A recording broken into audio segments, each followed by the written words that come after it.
Item ಯಾವುದೇ ಇರಲಿ try ಮಾಡಿ ಆಚಿ ಚಿಕನ್ ಮಸಾಲಾ. ಪುಟ್ಟರಂಗ ಶೆಟ್ಟಿ ಅವರು ಕೂಡ ಸತತವಾಗಿ ಲಾಭಿ ಒತ್ತಡ ಮಾಡ್ಕೊಂಡು ಬಂದಂತ ನಾಯಕ.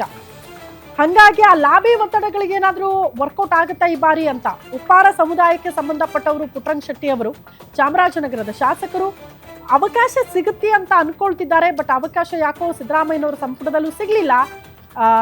ಈಗ ಅಟ್ಲೀಸ್ಟ್ ಸಿಗಬಹುದು ಅನ್ನುವಂಥ ನಿರೀಕ್ಷೆ ಇದೆ. ಒಂದು ಡ್ರಾಬ್ಯಾಕ್ ಆಗಬಹುದು ಅಂದರೆ ಸಿದ್ದರಾಮಯ್ಯನವರ ಆಪ್ತ ಬಳಗದಲ್ಲಿ ಗುರುತಿಸ್ಕೊಂಡ್ರು ಅವರು. ಸಿದ್ದರಾಮಯ್ಯನವರು ಬ್ಯಾಟಿಂಗ್ ಮಾಡಬೇಕಷ್ಟೇ, ಇವರಿಗೆಲ್ಲ ಅವಕಾಶ ಮಾಡಿಕೊಡ್ಬೇಕು ಅಂತ. ಡಿ.ಕೆ. ಶಿವಕುಮಾರ್ ಅವರ ಒಲವು ಇದೆಯಾ ಪುಟ್ಟರಂಗ ಶೆಟ್ಟಿ ಅವರ ಕಡೆಗೆ ಅನ್ನೋದೇ $1 ಮಿಲಿಯನ್ ಪ್ರಶ್ನೆ ಈ ಕ್ಷಣಕ್ಕೆ. ಉಪ್ಪಾರ ಸಮುದಾಯ ನೀವು ಕನ್ಸಿಡರ್ ಮಾಡ್ತೀರಿ ಅಂತ ಆದರೆ ಅದನ್ನು ಪ್ರತಿನಿಧಿಸ್ತಾ ಇರುವಂಥ ಏಕೈಕ ನಾಯಕ ಅಂದರೂ ಕೂಡ ಅದು ಪುಟ್ಟರಂಗ ಶೆಟ್ಟಿ ಅವರೇ. ಬೇರೆ ನಾಯಕರು ಯಾರೂ ಕೂಡ ಇಲ್ಲ ಆ ಸಮುದಾಯಕ್ಕೆ ಸಂಬಂಧಪಟ್ಟವರು. ಸೊ ಹಾಗಾಗಿ ಅದರ ಆಪ್ಷನ್ ಇಲ್ಲದೆ ಪುಟ್ಟರಂಗ ಶೆಟ್ಟಿ ಅವರಿಗೆ ಲಕ್ಕ ಕುಲಾಯಿಸಿದ್ರು ಕೂಡ ಆಶ್ಚರ್ಯ ಪಡಬೇಕಾಗಿಲ್ಲ. JDS ಕಾಂಗ್ರೆಸ್ ಸಮ್ಮಿಶ್ರ ಸರ್ಕಾರದಲ್ಲಿ ಸಚಿವರಾಗಿ ಸೇವೆ ಸಲ್ಲಿಸಿರುವಂಥ ಅನುಭವ ಕೂಡ ಪುಟ್ಟರಂಗ ಶೆಟ್ಟಿ ಅವರಿಗಿದೆ. ಆ ಅನುಭವದ ಆಧಾರದಲ್ಲಿ ಅಲ್ವಾ ಸಿದ್ದರಾಮಯ್ಯನ ಸಂಪುಟದಲ್ಲಿ ಅವರು ಅವಕಾಶ ಕೇಳಿದ್ದು. ಬಟ್ ಅವಕಾಶ ಸಿಕ್ಕಿಲ್ಲ. ಅಟ್ಲೀಸ್ಟ್ ಈ ಬಾರಿನಾದರೂ ಅವಕಾಶ ಕೇಳ್ತಿದ್ದಾರೆ.